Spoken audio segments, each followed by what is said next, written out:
Show that x plus 2y the whole square minus x minus 2y the whole square is equal to 8xy. Okay. So first நம்ம என்ன எடுத்துக்கலாம்? x plus 2y the whole square minus x minus 2y the whole square. First x plus 2y the whole square எந்த ஃபார்முலாவை resemble பண்ணுதுன்னு பார்த்தீங்கன்னா a plus b the whole square.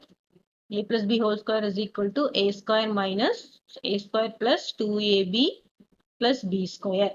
இங்க x minus 2y whole square எந்த formula resemble பண்ணுது a minus b the whole square, that is equal to a square minus 2ab plus b square. இங்க a is equal to என்னது x, b என்னது 2y.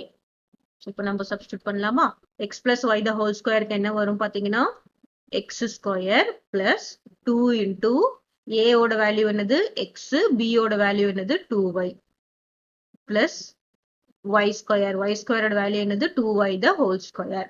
அப்புறம் இங்க minus இருக்கு, bracket open பண்ணணும். அப்புறம் a minus b whole square என்ன பண்ணணும்? a ஸ்கொயருக்கு x square minus 2 into a ஓட வேல்யூ x, b ஓட வேல்யூ என்னது 2y. அப்புறம் plus 2y the whole square. ஓகேவா? bracket close. இப்போ ரெண்டுத்துக்கும் நம்ம என்ன பண்ணிட்டோம்? ஃபார்முலா எக்ஸ்பாண்ட் பண்ணிட்டோம்.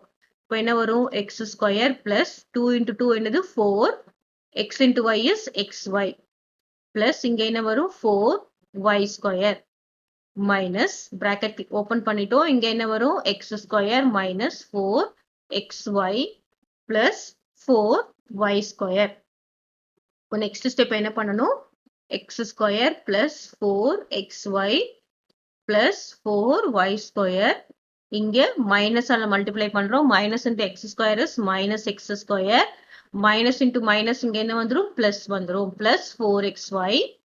அப்புறம் இங்க மைனஸ் into பிளஸ் என்னவாயிடும்? மைனஸ் ஆயிடும். Minus 4y square.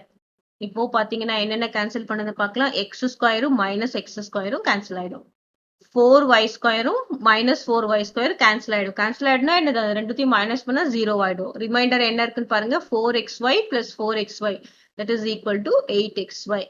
So 8xy answer வந்தாச்சா?